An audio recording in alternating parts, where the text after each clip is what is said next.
Siapa Wahabi? Siapa Wahabi? Wahabi. Wahabi. Di Jember mulai banyak Wahabi. Orang Jember sebagian mau. Kurang ajar apa enggak? Astagfirullah. Kurang ajar apa enggak? Bahaya. Jadi kalau cuma dikatain Wahabi, ya sabar. Kadang-kala Wahabi. Apaan Wahabi? Wallahu a'lam. Bismillahirrahmanirrahim. Assalamualaikum warahmatullahi wabarakatuh. Alhamdulillahirabbil alamin. Assalatu wassalamu ala nabiyyina Muhammadin wa ala alihi wa sahbihi ajma'in. Amma ba'du. Teman-teman yang dimuliakan oleh Allah Subhanahu wa taala, kita bertemu kembali di channel Cahaya Hidayah. Jadi di video kali ini saya akan membagikan video tuduhan-tuduhan oleh Kiai Mustamar terhadap dakwah Salafi ini. Dakwah Salafi ini dituduh sebagai dakwah Wahabi, dakwah pemecah belah, dakwah pembenci ulama, dan dituduh juga sebagai radikal. Bahkan dakwah Salafi ini dituduh sebagai intoleran dan lain-lain. Padahal apa yang berbeda dengan kelompok mereka pasti akan dituduh sebagai Wahabi. Misal, tidak kunut subuh dituduh sebagai Wahabi. Lalu kemudian tidak melakukan zikir bersama, ya, dituduh sebagai Wahabi, dan lain-lain. Namun ya teman-teman, apa yang disampaikan oleh ustadz-ustadz yang bermanhaj salaf, ini sangat sejuk, sangat adem, tidak memprovokasi umat. Apa yang disampaikan itu sesuai dengan Al-Quran dan Sunnah Nabi SAW. Kalau umat mau ikut silahkan, tidak ada paksaan, tidak ada niat untuk menimbulkan kebencian. Apa yang ada disampaikan. Kalau ada jamaah yang bertanya, Ustadz apa hukumnya ini dan apakah ada dalilnya, maka Ustadz Salafi ini menjelaskan secara terperinci sesuai apa yang ada di dalam Al-Quran dan Sunnah Nabi SAW. Itulah dakwah Salafi, dakwah yang mengajak umat untuk mencintai Sunnah Nabi SAW. Nah oke teman-teman, kita langsung saja mari kita simak video dari Kiai Mustamar. Dan fitnahnya ini sangat luar biasa ya teman-teman ya. Dan inilah yang menjadi pemecah belah.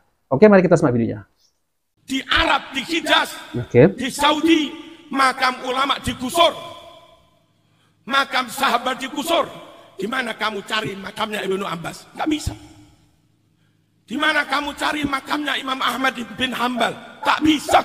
Di mana kamu cari makamnya Imam Malik? Tak ketemu.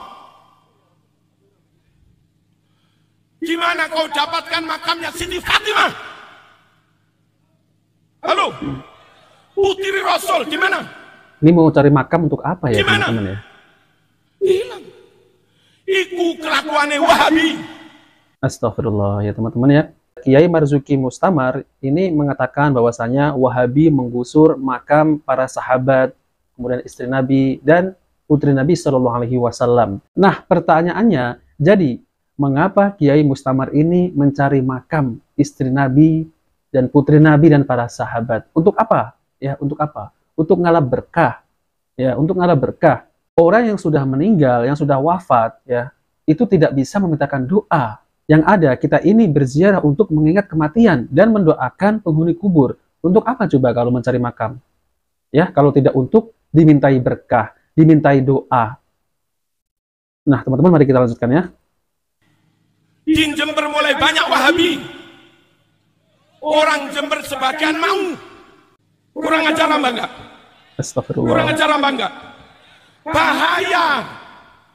Di Arab mereka menggusur makam ulama, menggusur makam syuhada, menggusur makam aulia, bahkan makam keluarga Rasul sallallahu alaihi wasallam, menggusur keluarga Ahlul Bait. Di negeri Indonesia inilah makam aulia, makam Ahlul Bait, makam masyayikh. Iya betul teman-teman ya. Di Indonesia ini makam-makam itu dibangun dengan megah sekali ya. Bahkan makam tersebut itu dimintai doa, dimintai pertolongan. Dengan kata lain adalah tawasul ya. Yaitu tawasul kepada orang yang sudah meninggal. Dan ini bertentangan dengan ajaran Nabi SAW. Bertawasul itu memang disunnahkan ya, memang ada ajarannya ya. Namun bertawasul kepada orang yang masih hidup. Sebagaimana sahabat Umar ketika terjadi kemarau panjang di Madinah, sahabat Umar itu mendatangi paman Nabi Shallallahu Alaihi Wasallam, yaitu Abbas, untuk meminta doa agar diturunkan hujan. Nah, ini yang disebut adalah tawasul. Ini adalah tawasul yang disyariatkan. Namun kalau kita lihat ya teman-teman ya, makam-makam yang ada di negeri kita ini ya, itu dibangun dengan megah, dikijing, disemen. Nah, padahal ini ada hadis dari Nabi Shallallahu Alaihi Wasallam, yaitu larangan untuk meninggikan kuburan, menyemen kuburan, dan semua itu dilanggar. Berbeda dengan yang ada di kerajaan Arab Saudi ya, makam-makam itu diratakan, bukan digusur, bukan digusur terus dihilangkan, enggak. Makam itu tetap ada, namun tidak dimegahkan seperti yang ada di Indonesia ini, dibangun megah-megah. Karena apa? Karena nanti akan menimbulkan terjadinya fitnah ya. Orang-orang itu akan berbondong-bondong ke makam tersebut untuk dimintai doa ataupun ngalap berkah, kurang lebih semacam itu. Siapa Wahabi banyak membakar, banyak menghilangkan kitab-kitab para ulama, lalu diterbitkan kitab baru yang sudah dirubah-rubah. Siapa pendiri Wahabi? Muhammad bin Abdul Wahab. Kepada siapa si Abdul Wahab ini berguru? Allah. Kepada orang Yahudi. Astagfirullah ya. Nah teman-temannya, jadi inilah ya fitnahnya, ini sangat luar biasa ya. Ketika mereka ini sudah mentok, tidak mampu membantah hujah-hujah, mereka akan membuat fitnah-fitnah yang kejam ya, agar umat ini menjauhi dakwah salafi. Walaupun dakwah salafi ini semakin difitnah, alhamdulillah umat ini semakin cerdas untuk menilai mana yang benar, mana yang salah. Nah, oke teman-teman yang dimuliakan oleh Allah Subhanahu wa taala, jadi saya akan tampilkan ya, yaitu ustadz yang dituduh sebagai Wahabi, radikal dan lain-lain. Mari kita dengarkan ya, yaitu Ustadz Dr. Syafiq Rizal Basalamah MA, hafidhuhu wa ta'ala. Oke, mari kita simak videonya. Menegakkan sunnah itu dulu dilemparin batu. Iya, Ustaz. Dulu diusir. Jadi kalau cuma dikatain Wahabi, ya sabar lah. Ada yang kalah Wahabi. Apaan Wahabi? Wallahu a'lam. Tapi kayaknya ke Wahabi. Apa Wahabi? Wallahu a'lam. Subhanallah, celaan radikal. Arti, Ana pun merasakan hal itu. Ana pulang dari pesantren, Ana ceritakan. Beberapa kali Ana pulang dari pesantren, itu tuh ada satu ustadz jemaah, masya Allah. Ustadz itu guru bahasa Indonesia. Dia punya jenggot mungkin cuma 9. Kita tuh santri, kalau ngelihat ustadz nih, ustadz jenggot naga nih. Nah, supaya dia guru bahasa Indonesia. Tapi Masya Allah sabarnya dia ngajarin kita ya. Sampai suatu saat anak pulang berjenggot. Masya Allah. Orang tua anak takut. Masya Allah. Ini pulang pesantren. Iya, Ustaz. Dia lihat, Syafiq sini kata. Syafiq ikut aliran apa kata dia? Ikut aliran apa? Orang tua yang astagfirullah ya. Karena takut, orang tua takut. Iya. Padahal anak pakai jenggot itu tahun 95. Kelas 3 SMA. Waktu itu kelas 3 SMA pakai jenggot, ya itulah didudukkan di sidang sama orang tua karena mereka takut ikut aliran macam-macam. Jadi kalau anti mungkin pakai jilbab panjang belajar sunnah dituduh macam-macam, sabar. Terus apa yang harus kita lakukan? Sampaikan kepada mereka, aku sedang belajar Islam. Aku sedang belajar. Aku selama ini nggak tahu sama agamaku. Aku ini Islam keturunan.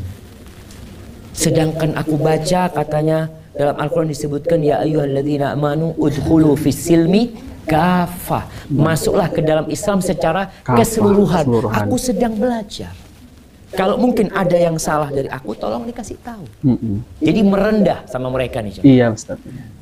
Kalau dikatakan ahlus sunnah jamaah, aku juga ingin jadi ahlus sunnah jamaah. Aku juga ingin menjadi yang mengamalkan sunnah dan jauh dari bid'ah. Maka itu mungkin bahasa yang kita sampaikan kepada mereka. Dan jangan sok. Kita kadang-kadang kalau baru belajar tuh gampang memvonis orang. Orang yang nggak sama kayak sama kita, ya kita katakan ini kayaknya yang jadi koreknya api neraka. Subhanallah ya. Tahu dari mana untuk koreknya api neraka? Jangan. Artinya perlahan-lahan. Nah, teman-teman yang dimuliakan oleh Allah Subhanahu wa taala, jadi itulah ya ustadz yang dituduh sebagai Wahabi, yang dituduh sebagai radikal. Ternyata apa yang disampaikan adalah lembut sekali ya, teman-teman ya. Apalagi Kiai Mustamar ini ya. Allahu Akbar, yang isinya hanyalah fitnah semua. Wahabi intoleran lah, Wahabi adalah suka mengkafirkan lah, dan lain-lain. Padahal tidak ada satupun ceramah ustadz-ustadz yang bermasalah ini mengkafir kafirkan kaum muslimin. Jadi apa yang diucapkan mereka jangan mudah dipercaya. Datangi dulu ke majelis ilmu, datangi dulu ke kajian-kajian ustadz. Banyak kok kajian-kajiannya ya. Mungkin di daerah teman-teman juga ada kajiannya, bisa ditelusuri ustadznya. Nah, maka dari itu teman-teman ya, yang berbeda faham dengan mereka ya itu pasti akan dicap sebagai Wahabi. Ingat ya, Muhammadiyah juga dicap sebagai Wahabi. Muhammadiyah tidak berkunut subuh, Muhammadiyah tidak ada zikir bersama ya. Zikirnya itu zikir sendiri-sendiri. Lalu kemudian Muhammadiyah ketika habis sholat itu berzikir tidak keras, pelan-pelan. Dan banyak lagi, Muhammadiyah tidak maulidan dan lain-lain. Apakah Muhammadiyah ini duduk sebagai Wahabi juga? Mereka tidak akan berani menuduh Muhammadiyah secara terang-terangan sebagai Wahabi. Nah teman-teman, jadi sekarang sasarannya adalah Salafi yang dituduh sebagai pemecah belah, dituduh sebagai radikal, dituduh sebagai pembenci ulama, dan lain-lain. Nah teman-teman, itu saja yang bisa saya sampaikan ya. Jadi apa yang keluar dari mulut Kiai Mustamar ini jangan dipercaya. Jangan mudah dipercaya. Bahaya. Orang Islam ini harus cerdas dalam memilih berita-berita yang keluar dari mulut-mulut orang. Apakah berita tersebut itu benar? Ternyata yang keluar adalah dari orang-orang munafik. Berhati-hatilah ya teman-teman. Nah oke teman-teman, jika video ini bermanfaat jangan lupa like dan subscribe di channel Cahaya Hidayah. Wabillahi taufiq wal hidayah. Wassalamualaikum warahmatullahi wabarakatuh.